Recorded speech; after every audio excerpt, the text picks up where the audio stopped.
नमस्कार। आप सभी का स्वागत है 12 ज्योतिर्लिंगों की पावन दर्शन यात्रा में। आज हम आपको ले चलेंगे 7वें ज्योतिर्लिंग काशी विश्वनाथ की अद्भुत और रहस्यमय कथा सुनाने। इस कथा का उल्लेख नारायण पुराण, स्कंद पुराण के काशी खंड और शिव पुराण जैसे पवित्र ग्रंथों में मिलता है। कहते हैं, अगर धरती पर कहीं मोक्ष का द्वार खुला है तो वो है काशी, वाराणसी, महादेव का अनंत धाम। एक ऐसा नगर जिसे स्वयं भगवान शिव ने बसाया, जहां जीवन का हर पल मुक्ति की ओर बढ़ता है और जहां गंगा, शिव और आत्मा एक हो जाते हैं। ये वही नगरी है जो समय से भी प्राचीन मानी जाती है। भगवान शिव स्वयं कहते हैं, मैं इस भूमि को कभी नहीं छोड़ता। इसलिए ये क्षेत्र अविमुक्त क्षेत्र कहलाता है, जहां जन्म और मृत्यु दोनों शिव की लीला बन जाते हैं। कहा जाता है, काशी स्वयं शिव की चेतना है, जो गंगा की धारा में बहती है, घंटों की गूंज में गूंजती है और मणिकर्णिका के हर कण में झिलमिलाती है। इसी दिव्य धरती पर स्थापित है 12 ज्योतिर्लिंगों में से एक काशी विश्वनाथ ज्योतिर्लिंग, जिसकी महिमा सुनकर आत्मा भी प्रकाश से भर उठती है। कहते हैं, ये बहुत प्राचीन काल की बात है, जहां आज गंगा की दो धाराएं वरुणा और अस्सी मिलती हैं। वही एक अद्भुत नगर का निर्माण हुआ, जिसका नाम पड़ा वाराणसी। ये नाम वरुणा और अस्सी नदियों के संगम से बना था। उस समय इस पवित्र क्षेत्र में काश्य वंश के लोग रहते थे और उन्हीं के नाम पर इस नगरी का नाम पड़ा काशी। धीरे धीरे ये नाम इतना प्रसिद्ध हुआ कि पूरी दुनिया इसे मोक्ष की नगरी कहने लगी। नारद पुराण के अनुसार जब सृष्टि की रचना की शुरुआत हुई, तब निर्गुण ब्रह्मा, यानी वह ईश्वर जिसका कोई रूप नहीं था, उन्होंने सोचा, अब सृष्टि के कल्याण हेतु मुझे सगुण रूप में प्रकट होना चाहिए। तभी उन्होंने सगुण रूप धारण किया, जो मूर्ति या प्रतिमा के रूप में पूजा जा सके, और यही रूप आगे चलकर भगवान शिव के रूप में जाना गया। वही शिव जिन्होंने इस काशी को अपना अनंत धाम बनाया। शिव और शक्ति यानी पुरुष और प्रकृति ने सृष्टि के आरंभ के लिए तप करने का संकल्प लिया। जब उन्होंने ध्यान आरंभ किया तो निर्गुण शिव की प्रेरणा से एक दिव्य तेजोमय नगर प्रकट हुआ, और वही नगर था काशी। ये कोई साधारण नगर नहीं था, बल्कि स्वयं शिव की ऊर्जा से निर्मित एक ऐसा स्थान जहां माया, मृत्यु और मोह का कोई प्रभाव नहीं था।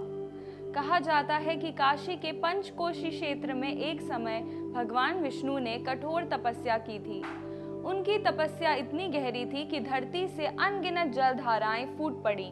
ये देखकर विष्णु जी आश्चर्यचकित रह गए। उन्होंने जैसे ही सिर हिलाया, उनके कान से एक मणि गिर गई, और जहां वह मणि गिरी, वही स्थान मणिकर्णिका तीर्थ कहलाया। कहा जाता है, जो भी जीव मणिकर्णिका पर अपने प्राण त्यागता है, उसे स्वयं महादेव मोक्ष मंत्र देकर मुक्ति प्रदान करते हैं। यानी मणिकर्णिका घाट पर मृत्यु से ही मोक्ष की शुरुआत होती है, जहां जीवन और मृत्यु दोनों शिव की छाया में एक हो जाते हैं।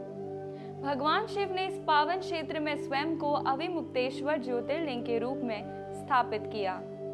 अविमुक्त का अर्थ है जो कभी ना छोड़ा जाए, जो कभी ना मिटे। कहा जाता है, काशी ही शिव का अनंत धाम है, और ये बात स्वयं महादेव ने कही थी। इसी कारण काशी को ऐसा पवित्र स्थान माना जाता है, जहां जीव, आत्मा और शिव परमात्मा का मिलन होता है, यानी जहां मोक्ष का द्वार स्वयं खुल जाता है। कहा जाता है, समय के साथ इस स्थान का विकास एक महान राजा दिवोदास ने किया था। उन्होंने यहाँ सुंदर मंदिर, घाट और बसावटें बनाई। फिर उनके बाद राजा वनार ने इस नगरी को और भव्य बना दिया, और तभी से ये शहर बनारस के नाम से प्रसिद्ध हुआ। यानी कभी दिवोदास की तप भूमि रही ये काशी, बाद में वनार की वैभवशाली नगरी बनारस कहलाने लगी, जो आज भी अपनी आध्यात्मिकता, सुंदरता और अनोखी ऊर्जा के लिए पूरी दुनिया में मशहूर है। यहाँ हजारों मंदिर बने, हर गली, हर घाट पर शिव की उपस्थिति महसूस होती है। कहा जाता है, विश्वेश्वर मंदिर का शिखर लगभग 100 फीट ऊंचा था, जो सूरज की रोशनी में ऐसा चमकता मानो आसमान को छू ले। लेकिन इतिहास ने कई बार इस पवित्र नगरी की कठिन परीक्षा ली। 1033 से 1666 ईस्वी के बीच हुए मुस्लिम आक्रमणों में काशी के मंदिरों को बार बार तोड़ा गया, हर बार राख से उठती ज्योति की तरह शिव की ये नगरी फिर से खड़ी हो गई। 1777 ईस्वी में अहिल्याबाई होलकर ने वर्तमान काशी विश्वनाथ मंदिर का निर्माण कराया। बाद में महाराजा रणजीत सिंह ने मंदिर के शिखर को शुद्ध सोने से मढ़वाया और नेपाल के राजा ने मंदिर को एक विशाल घंटा भेंट किया, जो आज भी शिव भक्तों को उस अमर नगरी की गूंज सुनाता है। जब वह घंटा मंदिर में गूंजता है तो ऐसा लगता है मानो हर लहर के साथ भगवान शिव स्वयं कह रहे हों, ये मेरा नगर है अविनाशी, अमर और अनादि। कहा जाता है काशी में जन्म लेना जीवन का वरदान है और यहाँ मृत्यु पाना मोक्ष का उत्सव, क्योंकि यहाँ मृत्यु को पाना भी शिव की बाहों में विश्राम करने के समान है। काशी के 84 घाट मणिकर्णिका से लेकर 80 तक हर कदम पर आध्यात्मिक ऊर्जा बहती है। यहाँ गंगा सिर्फ एक नदी नहीं बल्कि जीवन का सार और मुक्ति की धारा है।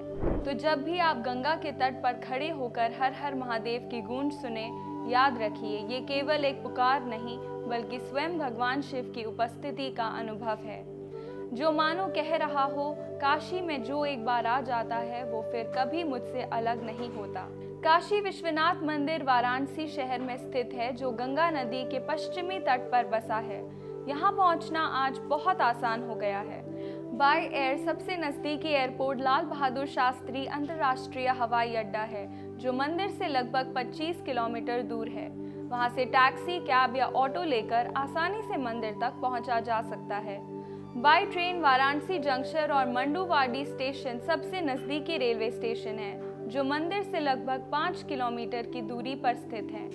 यहाँ से ई रिक्शा, साइकिल रिक्शा या ऑटो आसानी से मिल जाते हैं। बाय रोड वाराणसी देश के लगभग हर बड़े शहर दिल्ली, लखनऊ, प्रयागराज, पटना और गोरखपुर से बस या कार द्वारा जुड़ा हुआ है।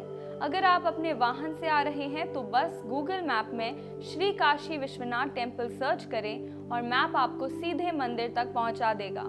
अब तो काशी विश्वनाथ कॉरिडोर के निर्माण से मंदिर का प्रवेश और भी भव्य हो गया है। गंगा घाट से मंदिर तक का चौड़ा, स्वच्छ और सुंदर मार्ग हर यात्री का मन मोह लेता है। दशाश्वमेध घाट से पैदल जाते हुए हर कदम पर हर हर महादेव की गूंज, काशी की गलियों की ऊर्जा और शिव के घर की अनुभूति मिलती है। इसी के साथ ये कथा यहीं समाप्त होती है। अगली बार हम फिर एक नई पौराणिक कथा लेकर लौटेंगे। तब तक के लिए हर हर महादेव, जय काशी विश्वनाथ।